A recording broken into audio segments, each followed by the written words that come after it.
Okay, well, the I am consciousness now. See, while I'm walking on the street, I look at the sun and I say, I am here in this body, but I'm also somehow walking inside of the sun, right? I am here, I am there. I'm projecting my I am consciousness there, but I'm also here. So you're continuously repeating to yourself, I am here, I am there. And then you look across the street at a church or something and you say, I am here, but I'm also in there. I am here, I am there. And so everything you're looking at, like second by second, if you could do it like to your heartbeat, right? Like I am, like bump, bump, bump, bump, I am, and so you project your consciousness, and that's how you could do remote healing too. By the way, the Ascended Masters teach. Let's say the toe had a broken toe, right? We'll use toe. A broken toe, and then I would say to myself, okay, toe, I'm going to heal you, because my healing power now is I am in here, this body, but I'm also there. I am here, I am there with you, toe. I am here healing your toe. I am here, I am there healing your toe.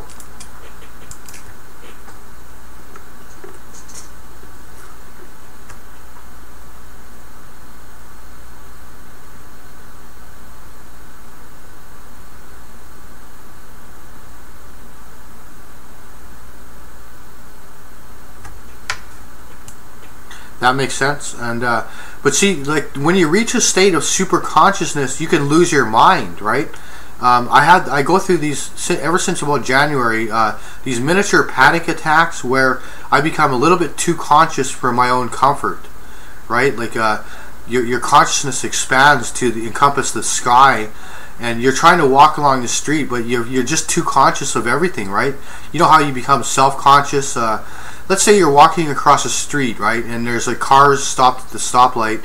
Then you don't like it when people stare at you, right? You know how sometimes you may like stumble because you know you're being stared at, right?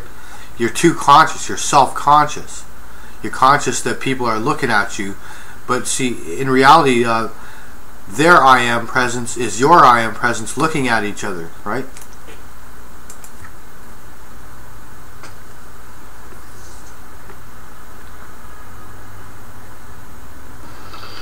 Yeah, that's interesting, because like that's like well, panic attacks, anxiety.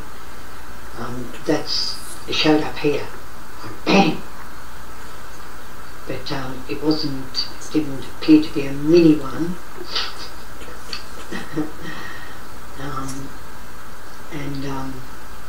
I guess like hearing what's being said there, Daniel. If it's hearing what's being said. That there's becomes a point of fear when it would take a total transition, a total it can be heard that like to keep something in place. Almost like that's where the fear comes from, that just keeps something there, or otherwise it'll all disappear.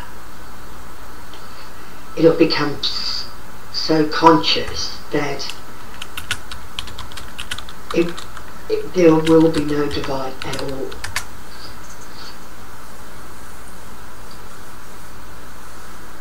Like total undivided. Instead of me being here with the sun, and me being in the and the sun being here with me, or me being in the church and the church being here with me, where is a fear where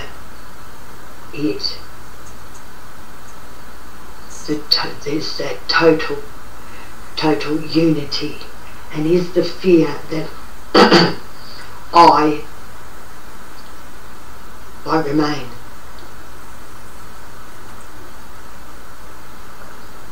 I'll be gone also.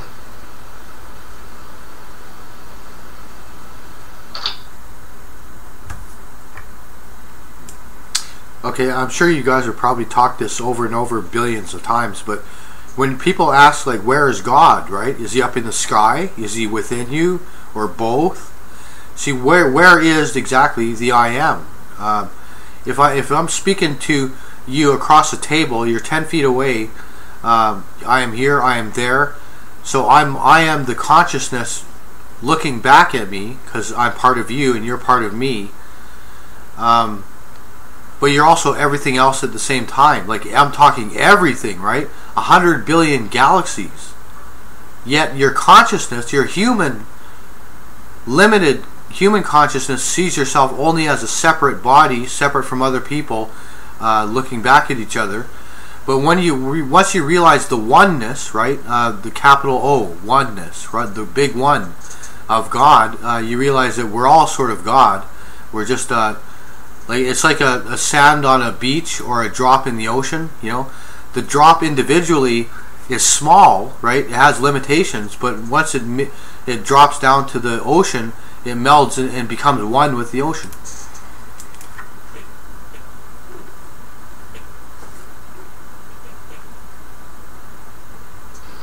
Yeah. Yeah, that was beautifully spoken. Yeah. And as one with the ocean,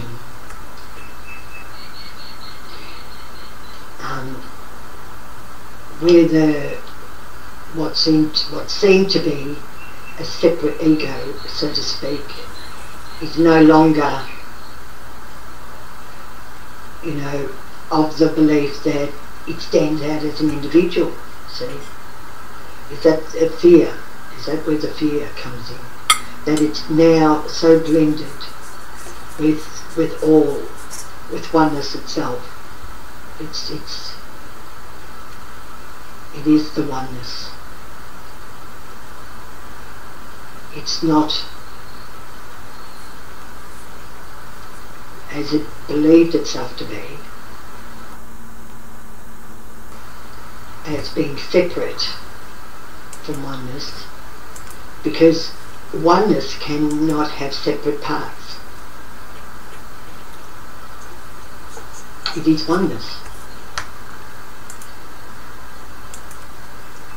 So that which has separate parts,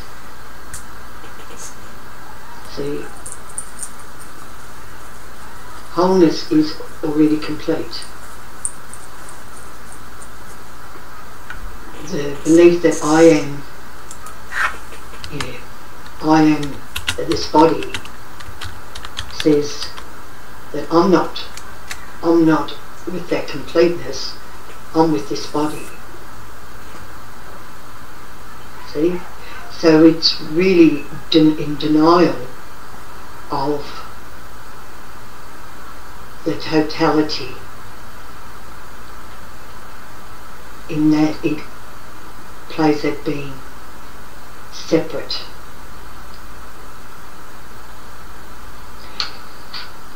Yeah, but are we the liver, or are we the heart, or are we the brain? Are we the body? See, what views the body? If there's something that can view the arm, can that something that's viewing the arm be the arm?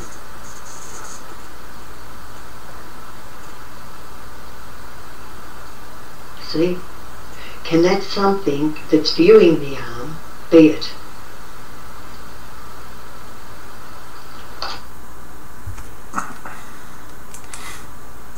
Yeah, you know, the body, like, when you say oneness, like, you know what Christians do, of course, they attend church, and now in a mass of people, let's say there's 50 people at a mass, right? Now they all walk up at some point during the service and consume the sacrament, right? The blood and flesh of Jesus, his body. Now you consume the bread, you drink the wine, you go sit down and you pray. Now you in effect, you become one with Christ, right? And also one with everyone in the mass. You're not individual, you're individualized aspects of the one Christ body, right?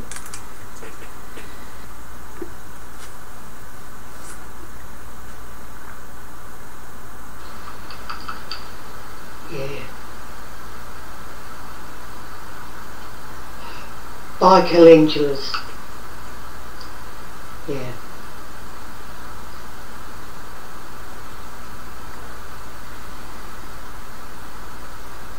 Yep.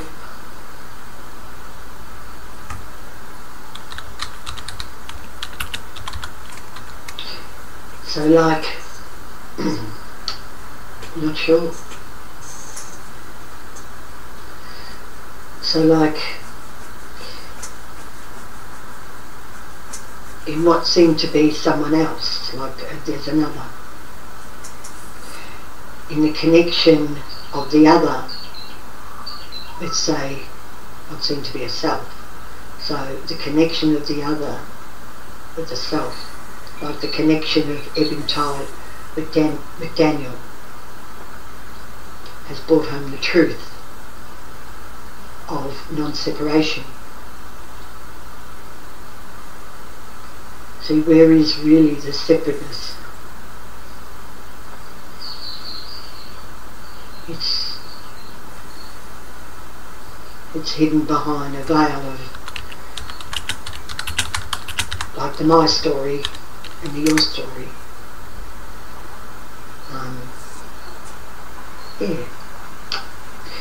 Yeah, many, there's many little, I don't know what they're called, but they make up the whole cone.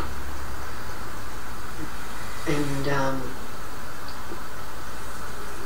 it works in total unity, because it's not saying this needs to move this way, that needs to move this way.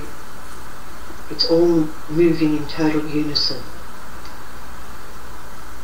Total unison. Because there's a recognition that there really isn't anything to be divided from wholeness itself. Nothing needs casting out.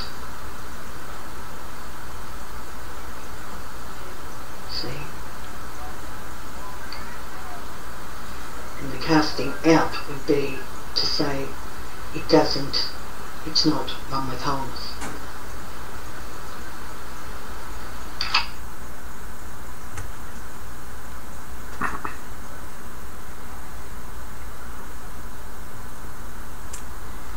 Well, a good analogy, see, I've read a lot of near-death experiences. Now, what they say, people who have died and come back, there's the light, the light at the end of the tunnel, which many perceive to be God. Now, there's an oversoul of human souls, and the conglomeration of billions of souls, all in one little unified light. They're individualized, swimming around in a sea of oneness, right, in the light. Now, when a soul decides to reincarnate on Earth, it leaves that oneness of the big, great God light, and an individualized segment of that God incarnates as a human being, and then goes through the lifetime of being a baby, teenager, adult, senior citizen, then death, and then it goes back to the light. With more experience, because it's learned another human life, and it makes the big one, the one light, which is God, which can be determined to be God, at least by some people. We rejoin that light, or the water in the ocean, the drop in the ocean, after an incarnation, and we're so technically we're part of the same body, like you, Ebbing, and Pure White, and Cosmic Dreamer, and Toe.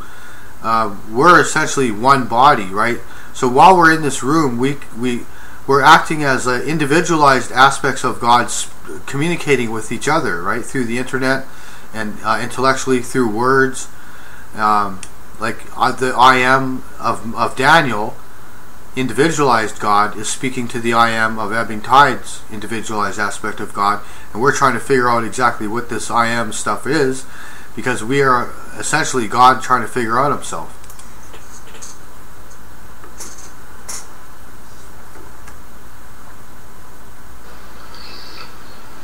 Yeah,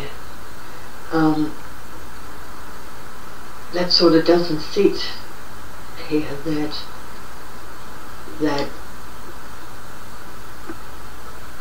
there would be any confusion there with God. It appears that the confusion is in the belief of I am separate from God. And so that's sort of where the ego comes into play. I am separate and I'm trying to figure out God. Well, see, separateness can't figure out God because it's separate.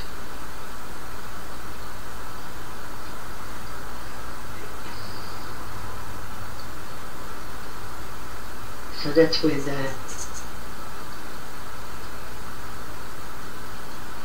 the I in this play of being separateness can have many stories to tell about what God is. But as separateness, it can never be wholeness. Separateness can't be wholeness. From out of wholeness can come even separateness, because it's so complete. But separateness itself is never whole. It's incomplete. That's what separateness is. And is anything ever incomplete? Is it really ever incomplete? Is God incomplete? Is God separate? Does God consist of separate parts? Is God form? See?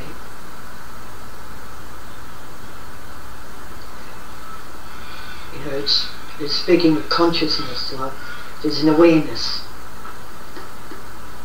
Is that awareness of any part? Like space. You know, what part of space can be said it's this part or it's that part? See, space doesn't have parts. It's not made up of parts. So, are we made up of parts? And if we believe we're made up of parts, then we believe we're separate from wholeness itself, which is not made of parts. It's not made of parts at all. It's not made of anything. Space isn't made of anything. Yet it is what it is. Same as souls. It's not made of anything. It just is. It just is. Because it's not made. See, it's almost like in making it something, it's now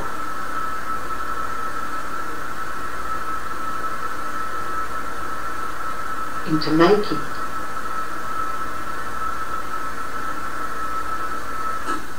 Like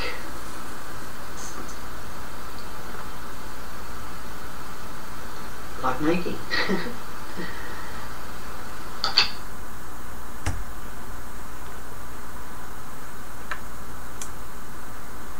Well, I tell you, I've been able to like mind read and give astonishingly accurate psychic readings for about 3 months now, 4 months.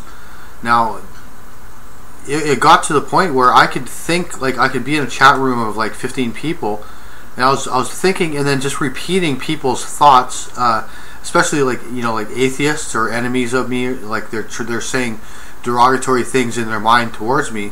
And then I would read their mind, because I've attained to that oneness of the divine consciousness, so that I can clear across all time and space. I can know every single one of their thoughts, and then repeat them out loud in the chat room. And that was scaring a lot of people, because they knew I could read their thoughts, and so my I am consciousness was one with theirs. Right? There was no separation anymore.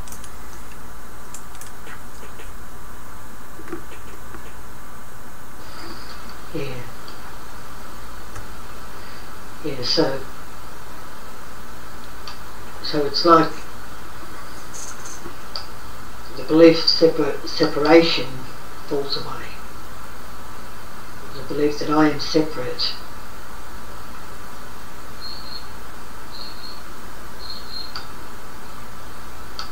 See, I am separate.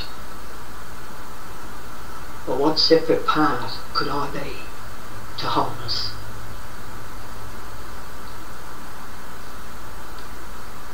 When wholeness isn't form.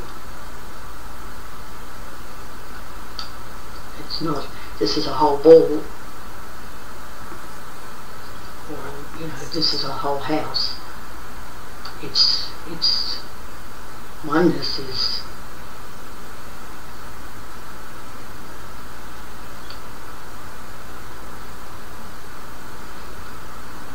where the separate parts,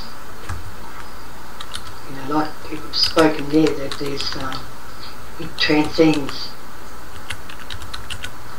separation.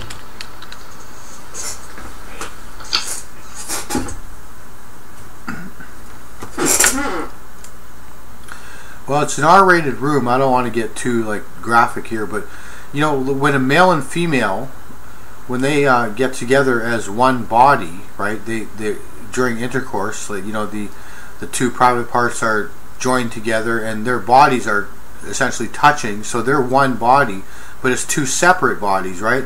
But when you're one in that sexual union, you become one with your other half, like, you know, your better half, kind of thing.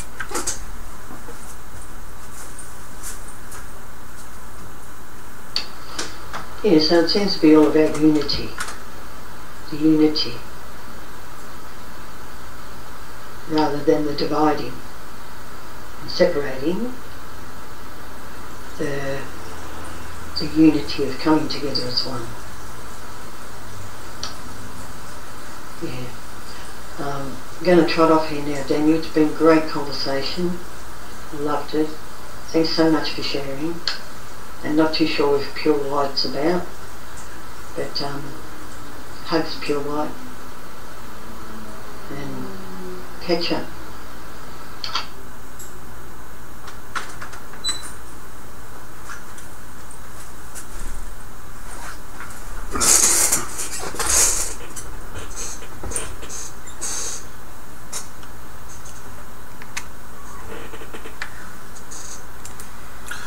That was Ebbing Tide. Me and we had toll for a brief time there, and this video is 23 minutes long. It is now ended. Go to my channel, Mr. Daniel the Prophet, to see more videos, especially 2012 Final Truth.